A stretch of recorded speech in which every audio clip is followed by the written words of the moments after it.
Mutual funds का cash pile, ये वो चीज़ है जो आपके पोर्टफोलियो को रॉकेट बना सकता है या उससे दूनी स्पीड से गिरा भी सकता है।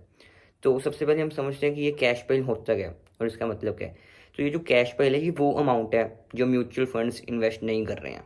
कहने का मतलब म्यूचुअल फंड्स के पास मान लो 100 रुपये हैं और उन्होंने 5 या 10 रुपये इन्वेस्ट नहीं करे, है ना। म्यूचुअल फंड्स को पैसा हमारे जैसे लोग ही देते हैं। तो म्यूचुअल फंड का काम क्या होता है कि जो भी पैसा उसके पास आ रहा है साथ के साथ इन्वेस्ट करना।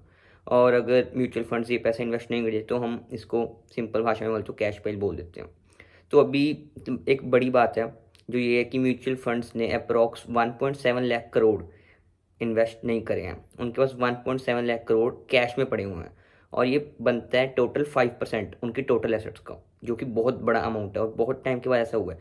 और म्यूचुअल फंड्स में से ICICI प्रूडेंशियल है जो टॉप पे है, 34,000 करोड़ उस अकेले एक म्यूचुअल फंड के पास कैश में पड़े हैं और अप्रॉक्सीमेटली 9% उसके अकेले का ही बनता है। तो अब बात यह है कि ये सब कुछ म्यूचुअल फंड्स कर क्यों रहे हैं और इस पे हमारे जैसे इन्वेस्टर्स का क्या प्रभाव पड़ सकता है। और ऐसी जब वन साइड अपसाइड मार्केट है, हर एक शेयर भाग रहा है, हर एक सेक्टर भाग रहा है, तो म्यूचुअल फंड्स ने कैश में क्यों रखा है? क्या उनको कुछ ऐसी चीज़ पता है जो हमको नहीं पता? तो वॉरेन बफेट का तो हम सबको पता ही है कि अभी कुछ दिन पहले वीक और 2 एगो उन्होंने एप्पल के शेयर सेल करे हैं एंड वो 25% एसेट्स उनकी बर्कशायर हैथवे की जो कंपनी है उनका 25% टोटल एसेट्स कैश में बैठे हैं वो वॉरेन बफेट सर। एंड चलो उनका तो क्या कहना, कोविड से ही वो कैश में बैठे हैं। कोविड के टाइम पे भी उन्होंने इन्वेस्ट नहीं करा था, कोविड से पहले से ही वो कैश में है, बट अभी मेन बात यह है कि उन्होंने एप्पल के शेयर सेल कर दिए हैं। तो अब इंडियन मार्केट की बात करें तो यहाँ पे बात ये उठती है कि आखिर हमारे साथ ये सिस्टम क्यों हो रहा है अभी। तो ये तब होता है जब फंड मैनेजर्स को ऐसा लगता है कि कंपनीज की वैल्यूएशन बहुत हाई जा रही है ना, या अभी इन्वेस्ट करके कोई फ़ायदा नहीं है, या XYZ जो चीज़ जो मैंने पहले बताया आपको उनको पता है या हमको नहीं पता, या अगर उनको ऐसा लगता है कि भाई आने वाले टाइम में मार्केट गिर सकती है, या मेन रीज़न इसका क्या है जो सोचने वाली बात है। ऐसा भी हो सकता है कि नए ऑफर्स से ये AMC लॉन्च करें एंड एट द एंड अगर AMC वगैरह लॉन्च होगा तो म्यूचुअल फंड्स को सबसे ज़्यादा फ़ायदा होगा क्योंकि इनको कमीशन मिलेगा। और सेम चीज़ जून 2024 में इन्होंने करी, अप्रॉक्स यही 3-4% के आसपास विड्रॉ करा और कमीशन के बेसिस पे इनको फ़ायदा होता है। अगर आप सबको ना पता हो ये AMC के कमीशन के बेसिस पे। और मेन चीज़ ये है कि अगर हमारे जैसे इन्वेस्टर्स के साथ अगर ये रैली मिस होगी, सपोज़ करो ये जैसे 5% पैसा बाहर है, तो हमारे जैसे लोगों के बाहर है ना ये, अगर ये रैली मिस हो जाती है तो at the end loss market का होगा। और अब अगर मैं आप सबको ये बताऊँ कि मतलब इस पे हमारे जैसे इन्वेस्टर का क्या इम्पैक्ट पड़ेगा, तो वो तो आने वाले टाइम में पता लगेगा हमको।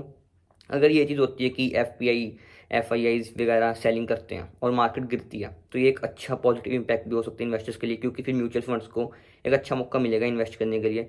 और अगर यहाँ से मार्केट बढ़ती है तो इन्वेस्टर्स के लिए लॉस भी हो सकता है। लेकिन मेनली ये चीज़ है क्योंकि कमीशन के बेसिस पे म्यूचुअल फंड्स को बहुत ज़्यादा बेनिफिट होता है। तो अगर 5% टोटल एसेट्स का इन्होंने अपने बाहर रखा है तो AMC के थ्रू इनको अच्छा कमीशन मिलेगा। एंड ये रीज़न है मेनली, एक तो कमीशन तो कमा ही रहे हैं ये, एंड एट दी एंड अगर मार्केट गिरती है तो इनको और फ़ायदा है, इनको तो फ़ायदा है and side by side investors को भी फ़ायदा है। लेकिन अगर मार्केट रैली कर गई यहाँ से तो इन्वेस्टर्स को बहुत गंदा लॉस होगा। और मेरे को लगता है कि ये सब चीज़ें हैं जो म्यूचुअल फंड्स को मतलब इन्वेस्टर से पूछ के करनी चाहिए, क्योंकि जब हमने इन्वेस्ट करा है तो साथ के साथ हमको पता होना चाहिए कि भाई जैसे ही हमने इन्वेस्ट करा तो 1 मिनट के बाद ही हमें डाटा मिल जाता है कि भाई हमारा जो पैसा है वो किस चीज़ में इन्वेस्ट हुआ है। अगर आप सबको ना पता है तो ये मतलब आ चुका है नया रूल। पहले के टाइम पे नहीं होता था, पता नहीं चलता था कितना पैसा लगा है, कहाँ लगा है, कितना कमाया है ना। और तब म्यूचुअल फंड्स के स्कैम होते थे। बट एट दी एंड अगर ये चीज़ अब हो रही है तो ये गलत है, क्योंकि हमारा जो 5% है वो किसी ना किसी बंदे का तो है ना। ऐसा तो है नहीं म्यूचुअल फंड्स का खुद का पैसा है, हमारे जैसे इन्वेस्टर्स का ही है, हमारे जैसे लोगों का ही है।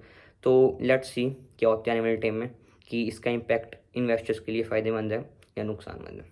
Thank you.